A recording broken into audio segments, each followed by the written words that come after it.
And I do hope, you know, I try to talk loud, but I know we are recording this. I'm also going to record it here.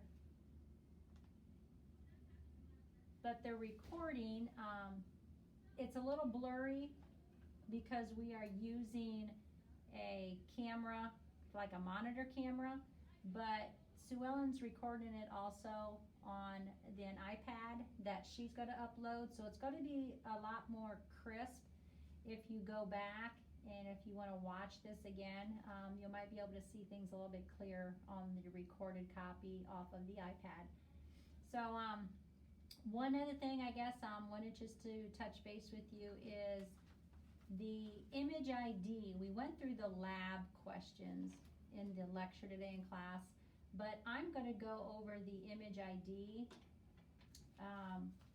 and the in class. So, you know, with the students that's going to be coming in this afternoon, we'll go through the image ID one-on-one. I think it's going to be a little bit easier to do that face-to-face than through the computer here.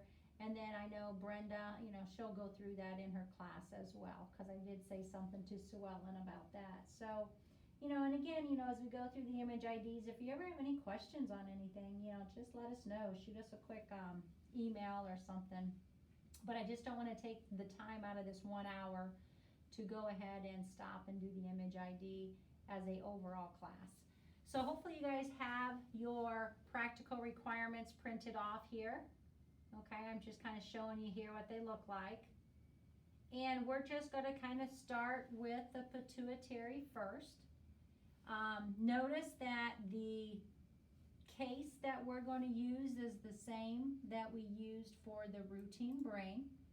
So it's the Owens Essentials Brain Planning 1. Okay, so I'm just going to load that in. You guys already know how to type a patient in because we already did that in that first practical there. So I'm going to go ahead and just delete the routine brain protocol out here.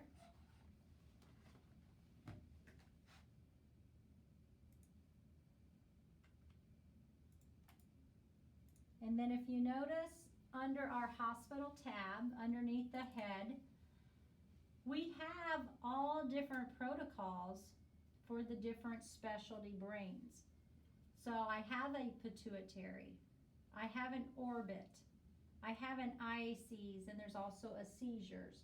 So that's going to be the tricky part for you, is when you pick your order, you're going to have to then assess, okay, so what specialty brain am I doing? And then make sure that you pull over the correct protocol to scan that particular body part, okay? So we're going to start with the pituitary because that's the first one I have listed. And if you go through on your paper here, I'm asking you to set up 4 types of scans, okay?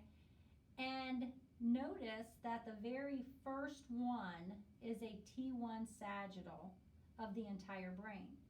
Well, we should all know how to set that up already because we've already went through that in the practical number 1. So the very first thing again is that survey. We're going to want to make sure that we have the right coil. We have our Sense 8 on. That's what we want. We're going to proceed and start. Our 3-plane pilot pops up. We can just run a quick reference, proceed and start. And then we're going to set up for that T1 Sagittal. Okay, I'm not going to spend the time showing you how to set up for a T1 Sagittal of the entire brain because we've already done that, right? So I'm going to just pretend we have that all set up, started, it's going to run.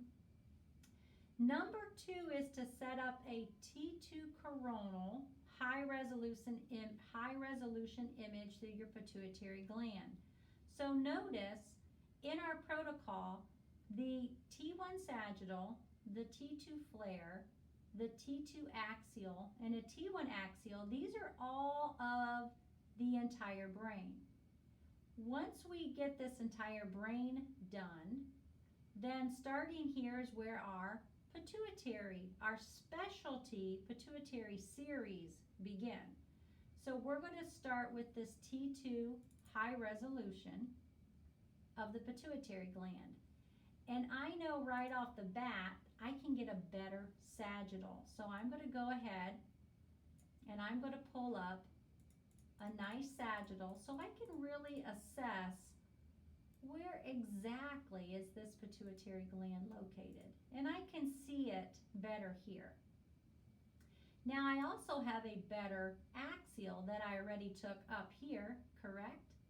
So I'm going to now scroll over and I'm going to pick the better axial, and that's in series 5. So if you want to write that on your paper, series 5 is going to give me a nice axial where I can see as I page through here, okay, here is where my optic nerves come back, and I know that it has to be over in this area where my pituitary gland's located, right? So you can kind of page back and forth. That's a little bit above, that's one below, and really this one below is where my pituitary gland is at, because we know that pituitary gland is going to be inferior to your optic nerve, right? So I have that set. I don't have a better coronal. So I really don't have a coronal image that I can replace here. But that's okay because I can still see my anatomy here, right? Okay, so the very first thing that I want to do is my field of view. And that is all underneath my geometry, right? And I am giving you the field of view to set up. So I'm telling you that I want a 160 by 160. So that's going to give me a perfect square, correct? Now, could I use a 140? I could use a 140, you know, especially, you know, if I have a really high resolution coil that I'm using. But I'm giving you what type of field of view to use. I'm also telling you what kind of slice thickness. So I'm telling you it's a slice thickness of 3, and I want a 0 gap. So if I scroll down, I got a slice thickness of 3, and I want my gap to be 0. It's on default. Default means that default is always going to be a 10% gap. So if my slice thickness is 3, then my gap is going to be 0.3. But I want you to change this to 0 gap. So I got to change it to user defined and change it to a 0 gap. So I'm going to do 3 by 3 pictures, which is going to be 3 millimeters at a 0 gap, okay? So I have my field of view set. I have my slice thickness and gap set. So we can start positioning here if we want. And right off the bat, notice how my head's tilted a little bit. So I can try to straighten up my field of view, right? Then I can go over to here, and if I want to take off these lines in the middle that are more of a red line, I can go over here and say, I want to take that off so I can see where my pituitary gland, and I can actually see that stalk there, or that infundibulum, correct? So I'm going to go ahead and position my slice, my center slice here, right over where the pituitary gland and that stalk is at. So this is a coronal that I'm setting up, and I want to be, according to your book, it says that you want to be parallel to this sella turcica. Well, this sella turcica is here, right? This little concave structure. So we're pretty much parallel to that. A lot of times I like to be right on my pituitary stalk or my infundibulum as well. So that looks good there. If I go over here, what I like to do over here is to see, is the head tilted here? Which means, like, look at, I can see my temporal lobe here and I can see my temporal lobe over here. So it looks like I am pretty symmetrical. If anything, I can put a slight angle to it to maybe just get more of a perfect,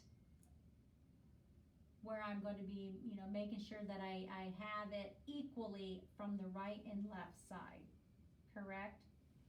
Okay, so this looks pretty good as well. So what do I want to cover here? According to our book, it says that cover from the anterior corpus callosum through the pons. Okay, so here would be my anterior corpus callosum, right? And then here's my pons. And can I see that I have all on my pituitary? Now I can take these sagittal slices and I can click on that viewport and I can page through. And I can look through all of these just to make sure that I am not missing a tumor that's possibly, you know, maybe large within the sphenoid sinus here.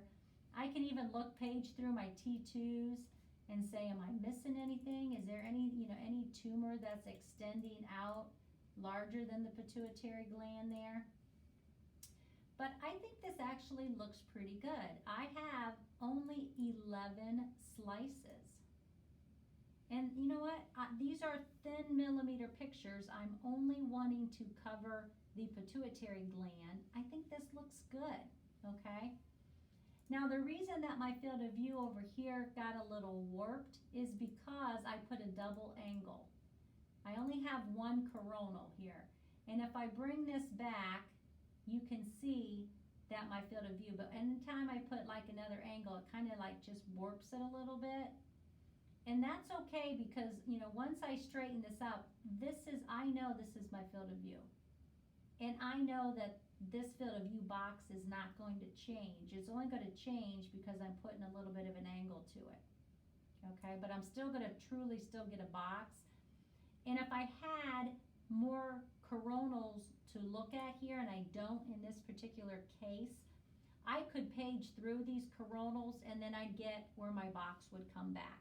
Okay, so don't really worry about it as this box becomes shortened here. So you want to make sure your pituitary gland is going to be at the center of your picture, right? And I have it positioned in the center, and if I moved my box, took my angle off, I can see that this is at the center as well, okay? So I'm going to put my angle back on. We're going to see that that box is kind of going to get warped a little bit. So with a coronal, and I'm going to look at my coronal here, I have two directions of phase. I can go head to foot, or I can go right to left. And the reason that I want to pick right to left is because if I look at right to left on my axials here, there is no anatomy that is extending beyond this right to left. So therefore, I do not need, I can go back to my geometry page here, and my fold over is right to left. If I go back to my initial, I do not need fold over turned on. Okay, so I can go back to fold over suppression and say no, I do not need fold over. Nothing, there's no anatomy outside, and I can page through all these axials. There is no anatomy outside as I page through that's going to wrap in, okay? If I chose in this coronal plane to go head to foot, then yes, I need to turn on fold over because I would have the top of the head and the bottom of this mouth wrapping in. But I'm going to pick right to left. That's what I want, okay? So my phase direction that I'm going to specify is right to left. Then what voxel size am I using? I have a 0.6 by a 0.6 here, okay? I didn't mean to change that there. So that pretty much gives me a nice square, 0.67, 0.6. Don't worry about those minute details here. But what this has given me is a matrix of 240 by 255. And I'm not asking you to change anything. I'm just asking you to verify. I want you to start looking at, if my voxel size is 0.6 by 0.6, I have a matrix of 240 by 255.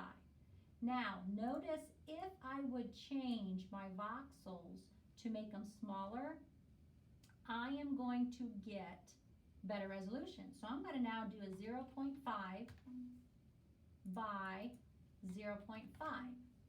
What did that do to my matrix? It made my matrix now 320 by 306. So notice how that matrix went up. So by going up, my numbers went higher. I'm making a finer matrix. It's going to give me better resolution, right? So you do not need to change this. I'm going to go back to that 0.6 by 0.6 here, okay, or 0.67. Either one's fine here. You don't have to change this here. You can let how it was presented. But I just want you to be able to verify the voxels and then tell me what kind of matrix this is. Because, you know, in reality, whatever we change here is going to be changing over here. And we just now need to start correlating between these two. Okay? We have our slices set up. So, you know, on our letter D here, set up your slices with your coverage. Okay, we got them set up good. Now, I have everything set up and I want to make sure that this is T2 weighted, because if you look at number 2, it says to set up a T2 coronal high res. So I have a TR of 3000 and I have a TE of 120, okay? And that is actually set up as a user defined, which means I plugged that in. And will that give me T2 weighting? Yes, it will. Let's also look at the turbo factor. Turbo factor 17. We kind of like to have it around that 20 or above. So let's change that to 20. The upside is it is going to make my scan a little faster, okay? And we can even change some more things here to make it more fast. But right now, we're, like I said, we're eating the elephant one bite at a time. I want you to recognize TR and I want you to recognize TE. Now let's just say I wanted to change this to a range, okay? And I want my range to be 2,000 to maybe 5,000, okay?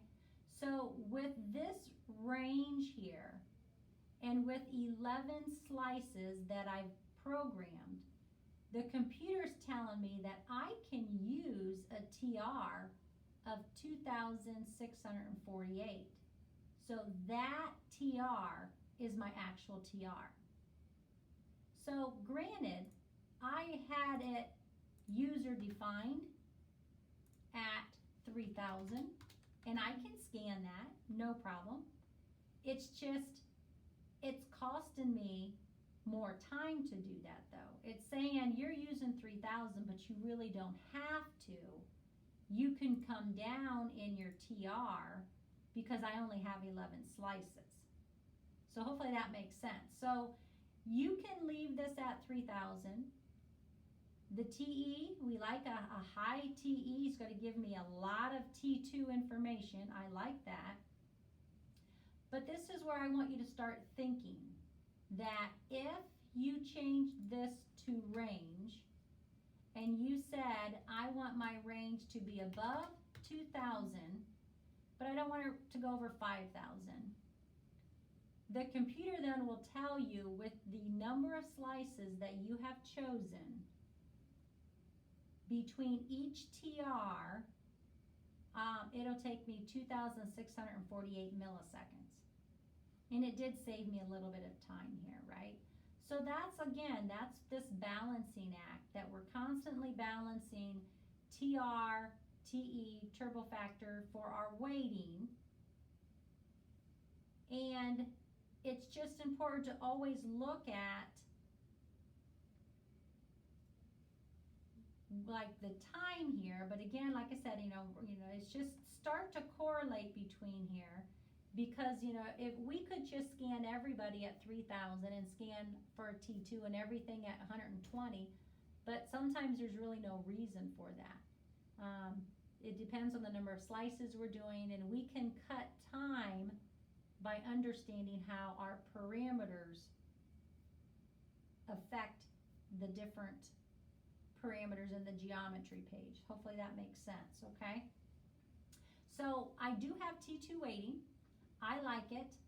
I'm going to click proceed and start. Okay, so now I have my T2 coronal done. The number 3 is to set up a T1 Sagittal. So here is your T1 Sagittal, and if I double click that, I'm telling you to change your field of view to 160 by 160 again.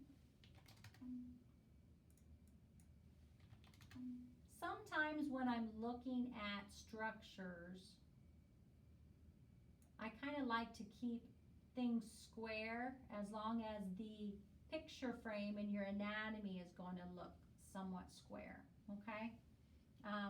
Once we get to doing, our routine brain, remember when we did the entire brain, we did a rectangular field of view because the head is shaped like an egg, so we could bring our right to left field of view in more, right? So on this T1 Sagittal, I'm telling you again to do a 160 by 160, 3 millimeters at 0. So we're going to go here, 3 millimeter at 0 gap. Okay. So our field of view box in our sagittal plane is here. Okay. Now, could you use a 140 by 140? Yeah, you could definitely. By using a smaller field of view, I'm going to get better resolution, right? Excellent. It's just the fact that I am telling you at this point, use a 160 by 160. As you get further into this program, and this is going to be more into the second semester here, or the spring semester, you're going to be picking out field of views on your own.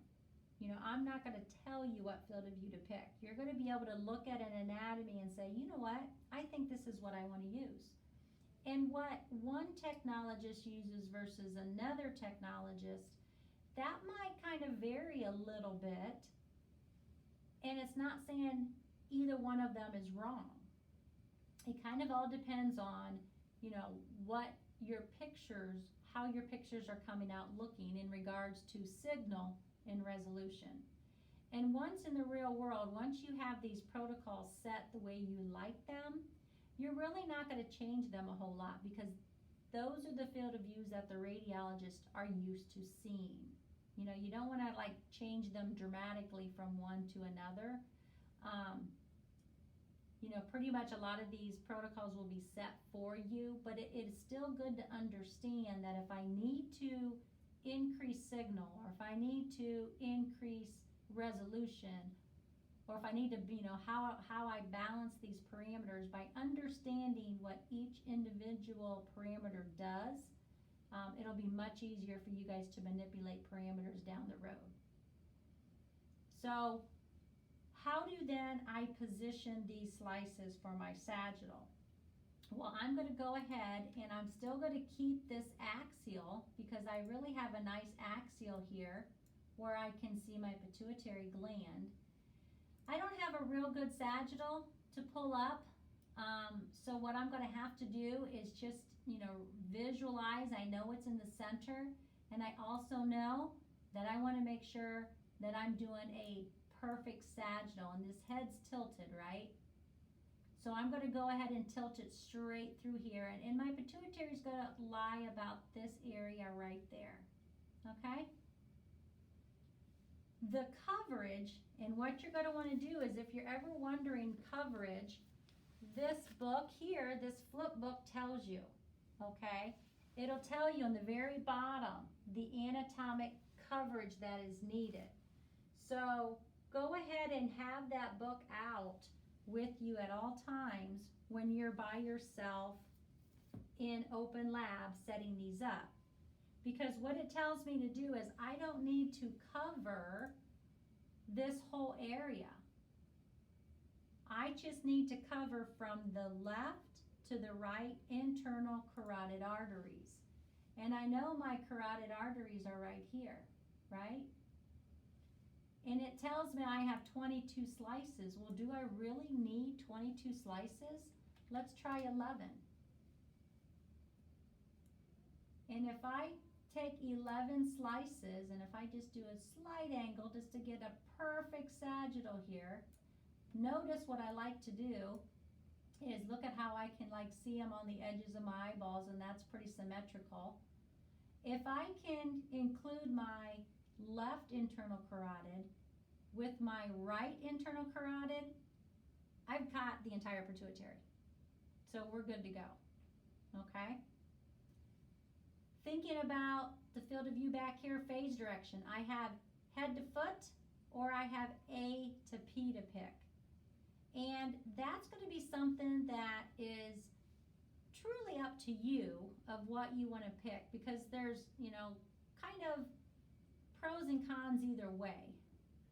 The best that I feel would be A to P. I'm going to need fold over because this is going to wrap in and my nose is going to wrap in. If you pick head to foot, well, you still need fold over because this is going to wrap in and the top's going to wrap in. But now I have to think about motion.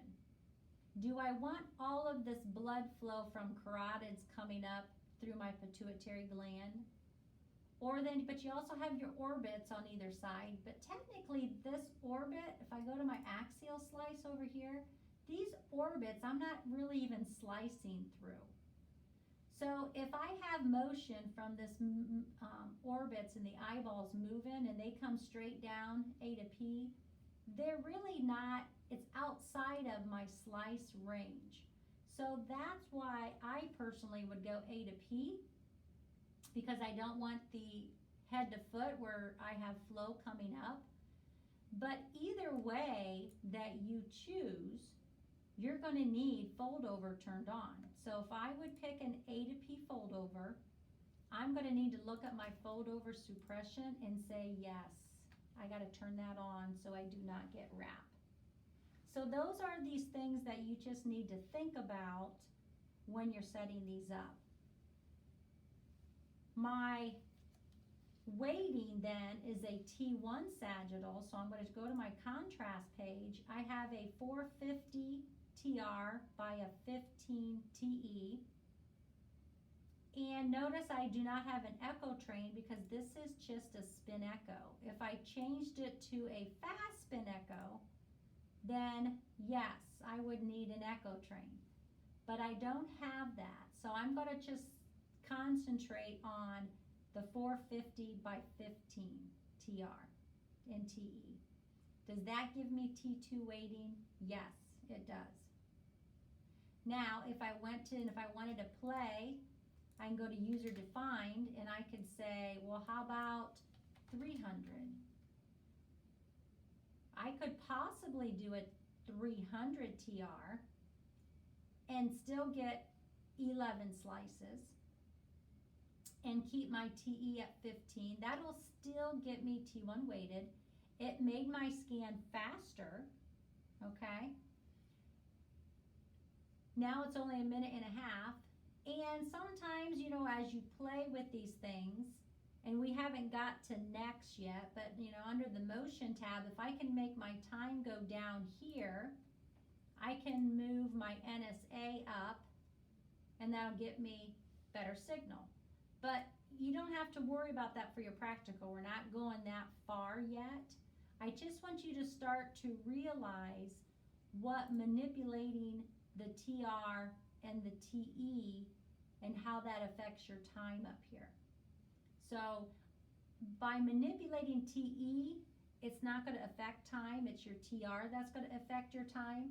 So, you know, just recognize that a lower TE is what I want for T1. I want a low TR for T1. And I could either do user defined or I can go to my range, or I can say, well, what is the shortest TR that I could use? And it's saying the shortest TR is 298. And, you know, most places, you know, we don't like to go to the very shortest because, you know, there's always that like sweet spot that you want. So technically, I think a user-defined range of around that 400, not a user-defined, I'm sorry, a range of around like that 450 to 650, that's a pretty nice standard range for a T1 weighted image, okay? So we're going to go now to look at like what letter C is saying. Our phase direction, we picked A to P. I had to turn on fold over. Again, tell me what voxel size you're using. And my voxel size is a 0.9 by a 1.1. That gives me a matrix of a 180 by 142 over here. I'm not asking you to change it at all. I'm just asking you to start to correlate voxel size with matrix. Truly, in the real world, if I wanted to do these high resolution images, I want to stay probably below 0.7. So I'd want to change this to 0.6 maybe, kind of like what we did on that earlier one. Okay, that's going to give me now a 268 by 266. It's going to give me better resolution. But I'm not asking you right now that you have to change that. But what I want you to recognize is the correlation now. Correlate these voxel size with these matrices. If in your practical, I would say, well, what would you do if I wanted better resolution? What I want you to understand and to answer with is, I want a smaller voxel size. A smaller voxel size will get me better resolution, okay? So once you have these all set up, you have your slices the way you want it. You got your field of view where you want it, and I pretty much want this pituitary in the middle of my picture. I really wouldn't want to move it back here because when the images come up, this is where your eye's got to go to. I really want my pituitary gland in the center, okay? Some people might say, well, then why wouldn't you want to move it down to maybe here? And that would be okay, but I'm thinking if I can include, I want to put the pituitary gland pretty much in the center, but include, you know, as much of that brain tissue that I can. I'd rather include the brain up here than some mouth moving down here. Okay, hopefully that makes sense. So we're going to start that, proceed and start. Now, number 4 is to set up a post contrast T1. Well, this, anytime you see these injections, this is our post contrast, okay? And I'm going to go ahead and set it up, and you're going to set this up exactly like you set up this T2. So we're going to do, again, the same field of view. We did a 160 by 160, and we did 3 at a 0 gap. Right? And I also remember that I did 11 slices. So you can plug all those in relatively quick. Angle your field of view here because we know that head's tilted. I'm going to go ahead and remember how I angled this slightly. I'm going to make sure I put this right over where my pituitary is located. Make sure I got that nice center slice. I can move this away. I can see my infundibulum, right? I'm going to set that right over there. Anytime you want to turn your slices back on, go over here and turn them back on. And your red lines will come back. So, you know, everybody's different of, do you like to position your slices where you see those, or do you like to turn them off? That's totally your preference, okay? So we're going to set this up identical. I just got to make sure my contrast is a T1. It's 450 by 15. That is T1, so that's good. I'm asking you how much contrast will be given. You're going to tell me it depends on the weight. I'm going to ask you to state your phase direction. And remember, we did phase direction of right to left. but I did not need fold over, and I can make sure that that's turned off. My voxel size, 0.9, 1.1. Over here it's 180 by 142. And then I set my slices up, and I'm good to go. And that's how you do pituitary. So as I look over here to the laptop here, any questions on this?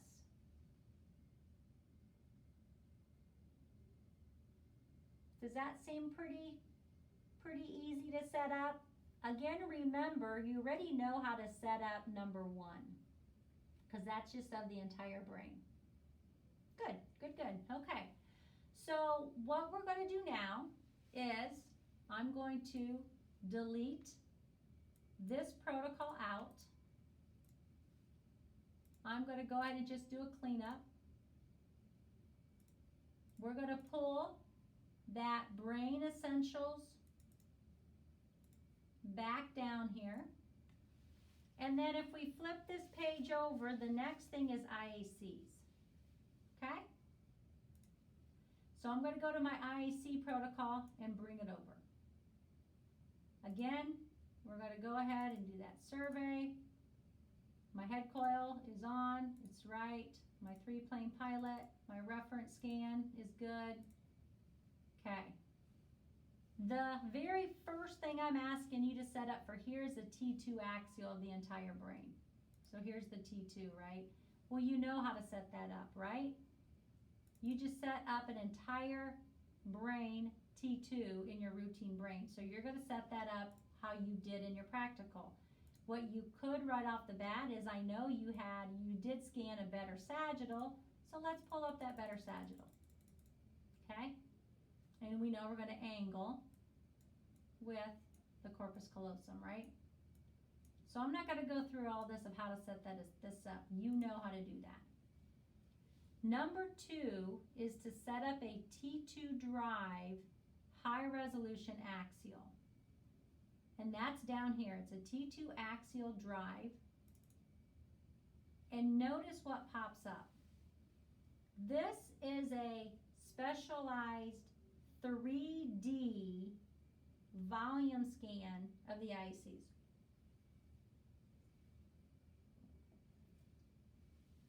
Phillips calls it a drive sequence. If I go to my contrast page, it's a spin echo technique, but it's done in a 3D volume, okay? Which means it's going to do a whole volume. And what's nice is it's going to get us very thin slices through the IACs. So if you look at your paper, the parameters will not need adjusting. Okay, I'm trying to read Chelsea what you just wrote. High resolution, you do not always have to have a turbo factor for high resolution. Turbo factors only, I'm sorry, Chelsea, let me turn on I have my laptop next here. Okay, now I can hear you, Chelsea. I'm sorry. But high resolution just means small voxels in small field of view and small slice thicknesses. Turbo factors are only needed if you're doing a fast spin echo. If you're doing a regular spin echo, you do not have a turbo factor. Does that make sense? Cool, okay. So looking back, so I have my laptop to the left of me, and then I look at the screen, so I don't always see when somebody's typing in. Sometimes I can hear a little beep, but so what you want to set up for this T2 drive is you do not have to change any parameters. You just have to tell me and recognize, okay, this is a 3D pulse sequence. What 2 nerves make up the IACs? Okay, I know what 2 nerves. It is the 7th nerve and the 8th nerve, which correlates to the facial nerve, which is your 7th, and the vestibulocochlear nerve, which is your 8th nerve, okay? And then just set up your stack appropriately with the coverage of anatomy needed. So this is a little difficult because generally you should have a nice coronal where you can see the IACs. And this is the only coronal I have to show you. So I don't really have a nice coronal on this particular case to page through. But that's okay because I know that it's in this area because here is where my ears are starting, okay? So I'm going to bring it right up there. And if I go to your sagittal, and if I go to the off sagittal slices, I'm going to bring the slab down. You can, this is where your inner ear structures are, correct? I'm going all the way out so I can see, so I'm paging back. This particular dot, I'm going to window it a little differently. This particular dot, that is my internal auditory canal. So I can use this as a reference, even though over here I might not have a real good reference, but I know I'm in the ballpark if I put that right over the center. And I'm going to angle it again because the head's tilted, right? This blue line that you see is a rest slab that's automatically been built in here for you. So that means that any blood flow that's coming up from the neck is going to hit the preset slab, and it's going to go ahead and wipe that signal out. So we have a really nice picture of the IACs. Now on this T2 axial drive, I did a routine brain already, and I did some axial. So over here, you can pull up that better T2 again, right?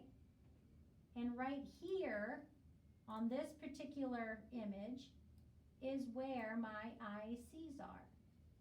And if I straighten this back up,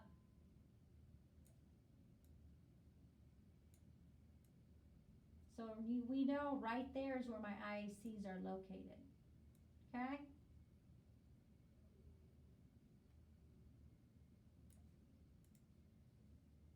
And I'm going to slice right through the center of my internal auditory canal.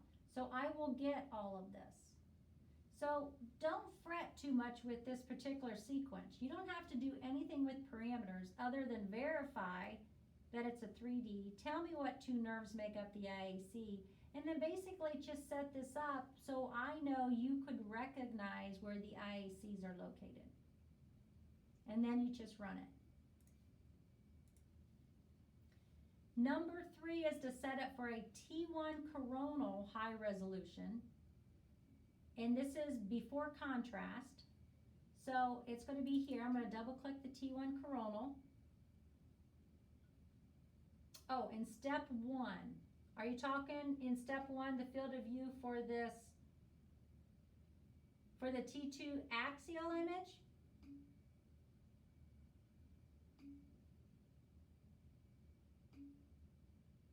Because I'm a little confused on what you're asking, Todd. In step 1, your field of view should be what you set up for your T2 axial of your entire brain. And remember, I think it was a rectangle.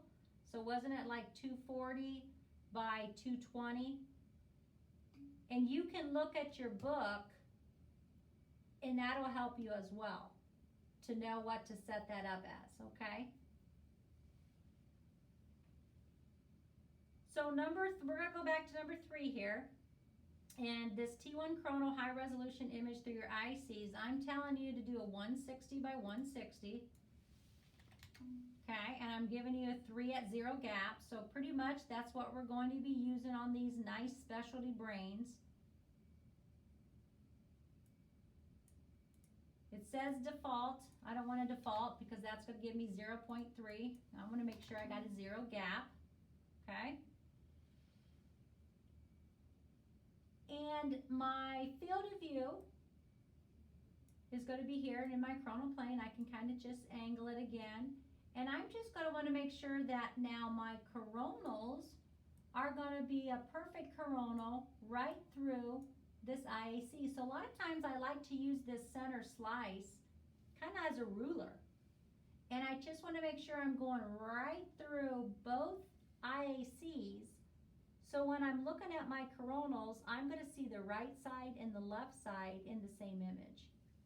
I don't want to go ahead and slice it like this, where I may be slicing through here and I'm not quite in this left side as much. Okay, so you really want to make sure that you angle this where you are getting from the like right through the center of the internal auditory canal on the right side, right through the center of my internal auditory canal on the left side. And I can look over here, and on this off sagittal again, I know, right, that dot, I know that that is my internal auditory canal that I'm kind of slicing right, on end. Okay? So this is how you'd set up for a T1 coronal high resolution image.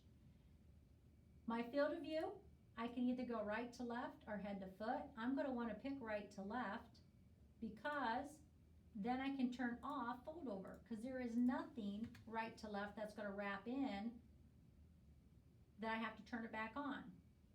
If by chance I decided to do a 140 by 140, well then I need to turn it on because I have some ears that would possibly wrap in right to left, correct? But so that's where, you just need to kind of look at your anatomy, look at what you're scanning to say, do I need to turn it on or turn it off? And there are pros and cons of turning it on and off, and we'll get there at some point here. So you like how this is positioned. I have 11 slices. Pretty much I have that covered nicely, okay? I'm back here,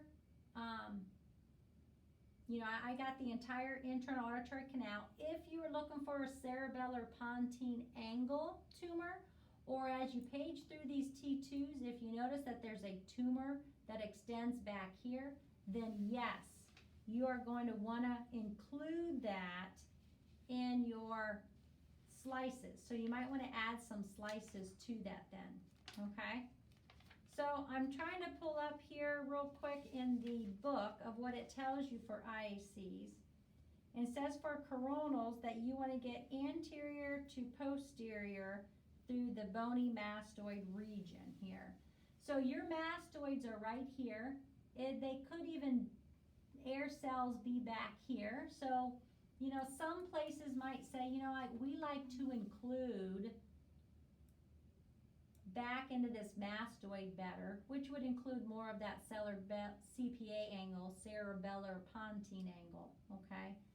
But for your practical, if you have 11 slices and you're getting this canal here, I'm okay with that, okay? Yes, practical is next week. Okay, so we can go ahead then and make sure it's T1 weighted. It's 550, it's a 10 TE, okay? The turbo factor is 3, so this is a turbo spin echo, okay? 3 is good. We can do 2, 3, or 4 for T1 weighting. So that looks good. We can go ahead and click proceed and start. The very last one is to set up for a T1 post. And this is an axial. So I'm going to go to my injection here, do a T1 axial post. And then here's where I'm going to go ahead and then just set up an axial 160 by 160, 3 millimeters by 0 gap.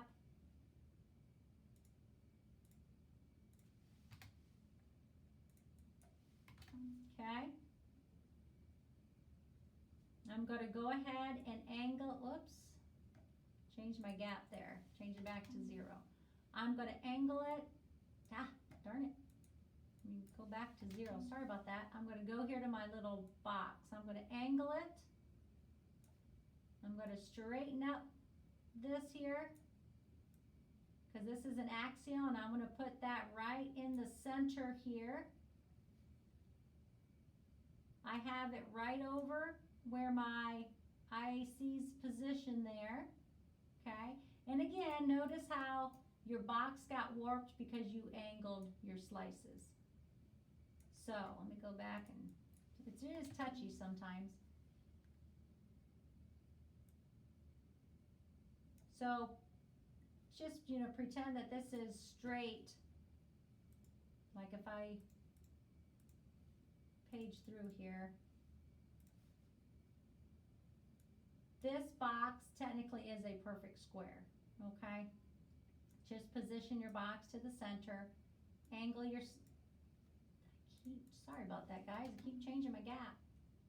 Angle your slices to be right through where your ICs are at. I can correlate it, I know it's gonna be right through here, because I know right there's my canal, okay? I wanna make sure it's T1 weighted. It is 550 by 10. That's gonna be T1, turbo factor of 3, I like that. This is an axial, my phase can go right to left or A to P. I'm gonna go right to left, so I do not need fold over. I can turn that off. And now I'm gonna go right to left. I set my slices up. I'm gonna see how much contrast I need. You're gonna tell me according to the weight, and you're good to go. And that's the IC one. What do you guys think? Sound okay? Okay, so quickly here, and I'm sorry I'm running over because I do tend to talk. I'm trying to do it thorough, but yet I don't realize how fast time flies. What we're going to do now is the orbit protocol. So again, I'm going to do a cleanup. We're going to pick up that same Essentials brain scanning, and I'm going to now move over my orbit protocol here. Okay, I'm going to do my survey, we're going to do the reference, we're going to go through all that again. The very first thing I'm asking you to set up in your orbits is a T2 flare. You guys know how to set up a T2 flare. You did that in the routine, so I'm not going to go over that. Number 2, we're going to set up now for a T2 coronal high-res image through the orbits. T2 coronal right here. This is a fat sat. So I'm going to double click it. I want to get a better sagittal. Okay? And I want to get a better axial. And I know that's scan 5. And I'm going to go where my orbits are. There's my orbits, right? Okay. So I'm going to tell you what field of view to pick here, and I'm telling you to pick a 180 by 180. And that's what it's all pops up as. 3 at 0 gap, 3 at default. I'm going to change it to 0. Okay.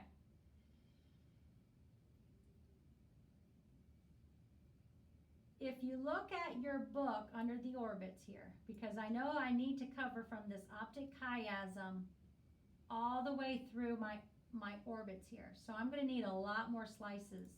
So I'm going to go ahead and change this to about 25 slices and see if that gets me there. So if I get from this basilar artery here, I'm going to go ahead and I have from this optic chiasm up into where I can go through my lens, right? Now the only thing is these are coronals. So I'm going to go to an off sagittal where I can see my optic nerve. And I want my coronals to be perpendicular. Perpendicular. So I need to make sure that it's going to go like this. If I did parallel, that's an axial. Perpendicular is a coronal. So I want to be perpendicular to my optic nerve. So I get a nice clean cut coronal through my orbits, okay? Now, look what I did to my field of view, but don't worry about it. I hate on this case that I don't have a better coronal for you. But if I go ahead and straighten this up, and if I move this back, right here's my field of view. If you want to right off the bat, angle it this way, you set it, don't worry about it from now on. Go back here, angle your perpendicular to your optic nerve. Then you can go back to your center slice and make sure that you get this basilar here. So right from the pons, you can go ahead and go all the way through your orbits, and I can check here. I'm through the lens here. If you wanted to go a little bit more interior, you could. But that looks good. If you want to angle it slightly to get a perfect coronal, you could.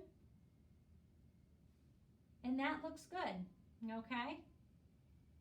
You're going to state the phase direction.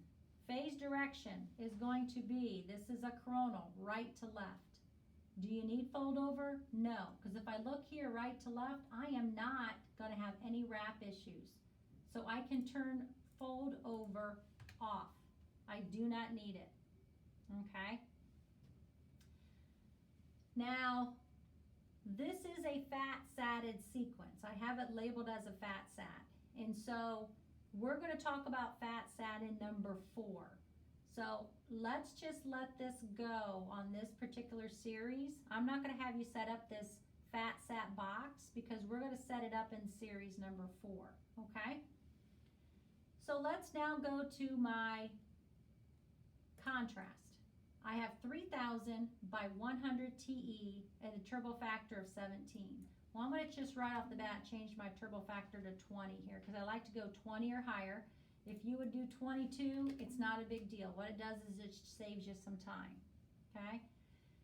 3000 at 100 looks good. It's user defined, but it's telling me it takes me 2 packages, which means I cannot get 25 slices with the TR of 3000. So you could then say, well, I'm going to do a range and say I want the range of 3000, maybe up to what, 8000? And then see what it gives you. Here then it gives you a range, or a TR I should say, of 5,437, and it dropped it into 1. So it says the minimum TR for 25 slices is 5,437. That's good.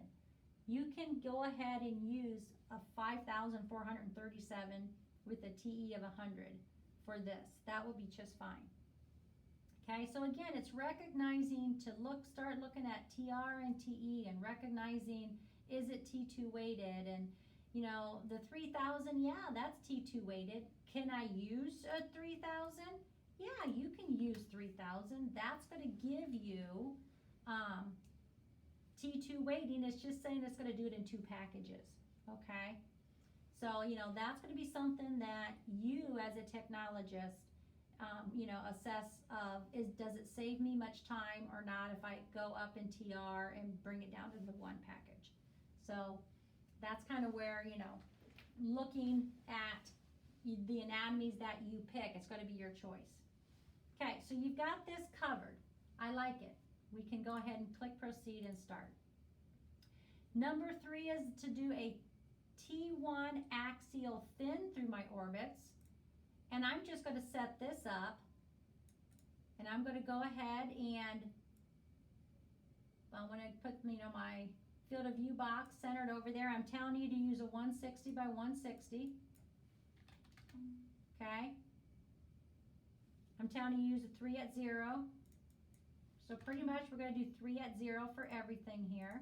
So you don't even have to kind of memorize that, or you can memorize that if you want. Okay.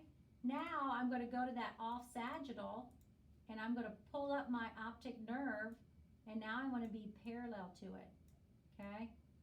And I want to make sure that I get all of my inferior rectus muscle and my superior rectus muscle. So I'm going to probably add a couple slices, maybe go to 15. And now I'm into my maxillary sinus. I'm into my frontal sinus. I've covered that whole area. That looks good. I'm going to angle it over here because I know my head's tilted a little bit. So you got to picture, you know, that you're going to have eyeballs that's going to be tilted there.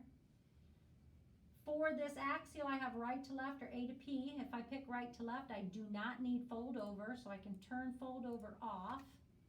And I'm going to pick a fold over direction of right to left. Okay.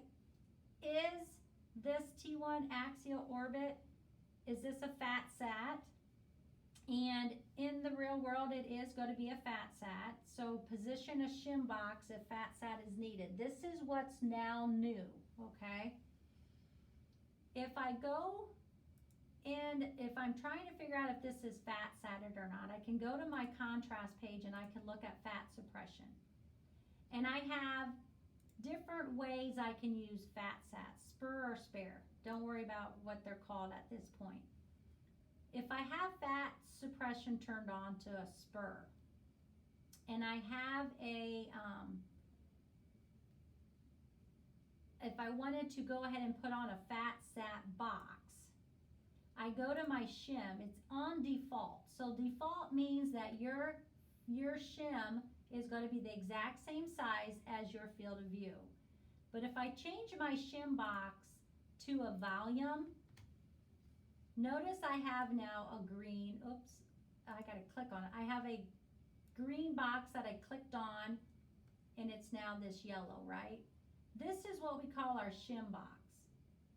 And when we're shimming anything in MRI, we don't want to shim air because there's some air that's around our field of view, right? So basically what you're just doing is you're gonna go ahead and you're gonna take this shim box and you're gonna shim it just into the orbits.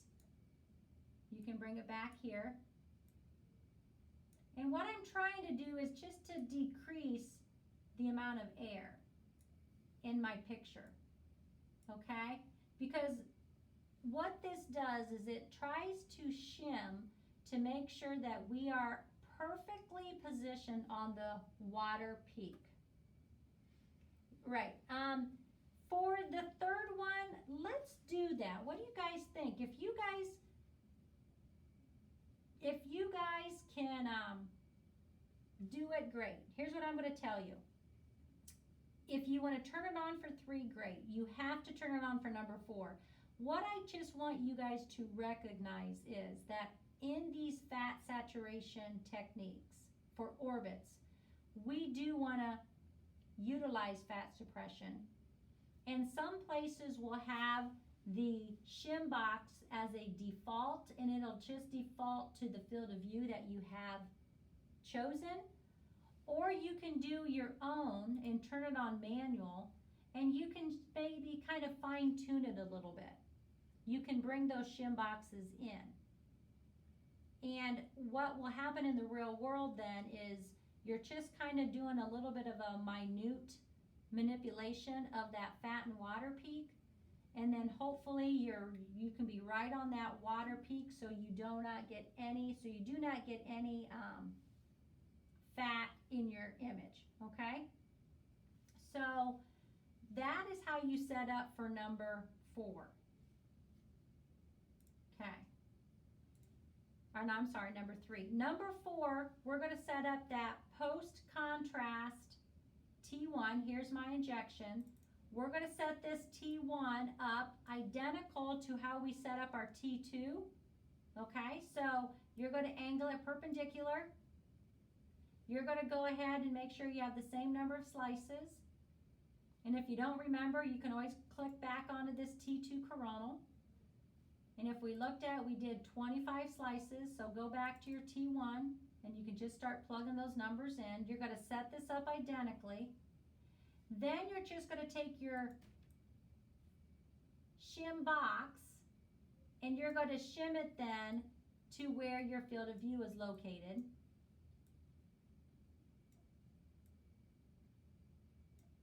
So let me go ahead and do the 180 by 180, 3 at 0. Trying to do this quick here. I know I've gone over, I apologize. We had 25 slices, right? And I made sure I was from my basilar artery here. And I'm going all the way through my lens. Okay. So my green, in order to move your shim box, you have to click on the green lines. That'll allow your shim box to turn a yellow or an orange thing, and then you can just move your shim box to include what you're scanning. And what is nice here is notice if I had my shim box on auto, I would shim out through the entire field of view. And there's a lot of air in that left to right, so I'm just kind of coning in, and I'm only going to shim anatomy. I'm not going to shim air. So that's the advantage of manually moving your shim box of where you want it to go, okay? And then again, you know, you can go ahead and take your, if you want your lines back, then click on your lines. If you want your field of view or your shim, click on the field of view lines and then position appropriately, okay? So there's really, it's not hard to turn on a shim box. Over here, you can always turn it off if you want to look at your lines, and you can turn it back on when it overlies where your field of view and your slices are located at, okay? So that's kind of how we do orbits, and I think once you get in lab, we can go through this first. So, because that's something new, okay? This shim box is something new that we haven't talked about yet. And so we'll do that in lab. The very last thing that I'm going to do is this temporal lobe protocol. And this is very easy because it's only one additional or one new type of way to angle, okay? So I'm going to go ahead and cut out of here of my orbits. I'm going to do a cleanup. I'm going to go back to this brain essential scanning.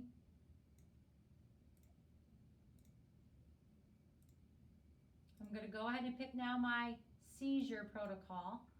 And what's nice about that is, or this one is, this is a routine brain.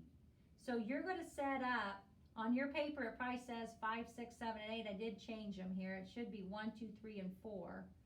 But you're going to set this up identical to how you did your routine brain, okay?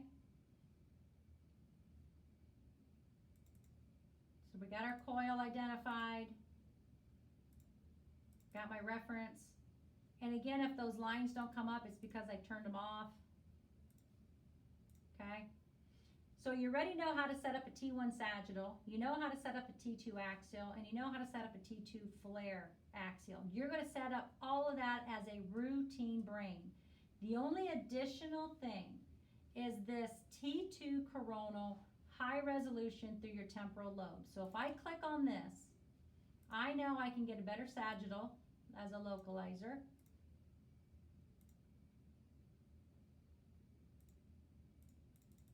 Okay, there's my sagittal. I can get a better axial. Okay, there's my axial. Okay, and I want to kind of position my axial where I can actually see my temporal lobes, which is about here. I know here's my temporal lobes here.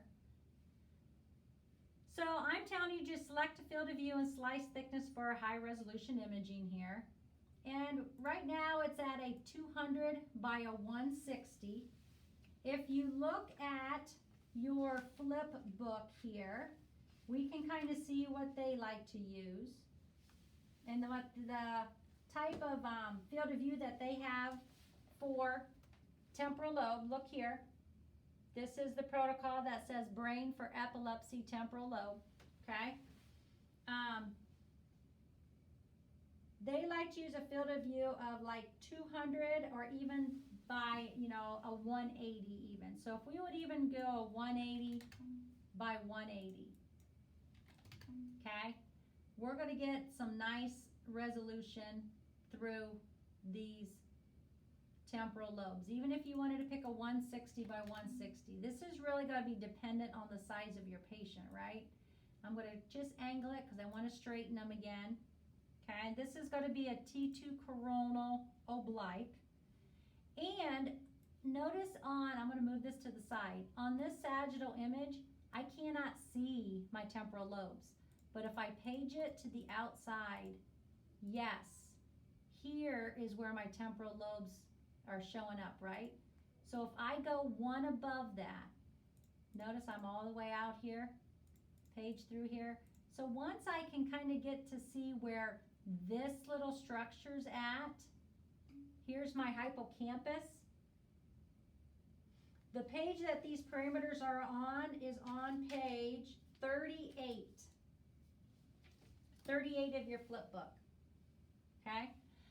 So I can now see where my hippocampus is at, and I'm going to be now perpendicular to it. So I'm going to go and I'm going to angle my slices like that. So it's perpendicular with my hippocampus, which means I'm going to get a true coronal of the temporal lobe, okay? So once you get this angle set, go back to your center slice, and now we want to make sure we get from the splenium, which is right here, all the way through my temporal lobe, and I can see that here, so I'm going to need more slices. So let me add maybe 25 slices. So if I get from my splenium and I look over here, I have all the way through my temporal lobe. I can even maybe take off a slice. But I can also page now through here, and I can see where my temporal lobe ends. Right? So that looks pretty good. If you feel like, you know what, that's still pretty close, I want to make sure and go back to 25, I'm okay. But I can look at my sagittal and I can look at my axials to make sure I get all of that temporal lobe on my picture. And this is how you set up for the oblique T2 high resolution through the temporal lobes. It's 3 millimeters. We can do a 0 gap again. Okay.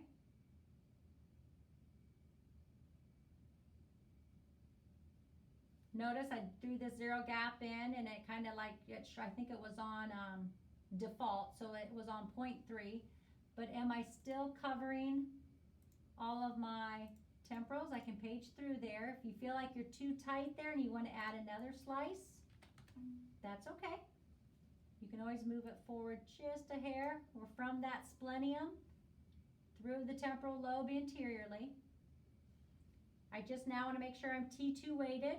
Contrast, I have 5,224 by 100. It is going to give me T2. It's on the shortest TR, so that's the shortest TR that I can use and get it in one package. My turbospinecule 17, if you want to go above 20 and go 22, that's good. It's going to save you some time. That looks good. Do I need phase fold over? I'm right to left, and it doesn't look like my ears will wrap, so I do not need fold over. And I'm good to go. And that is the only new thing that is on this temporal lobe seizure protocol, is this particular series. Steps 1, 2, and 3 are technically a routine brain. And this even gives you a nice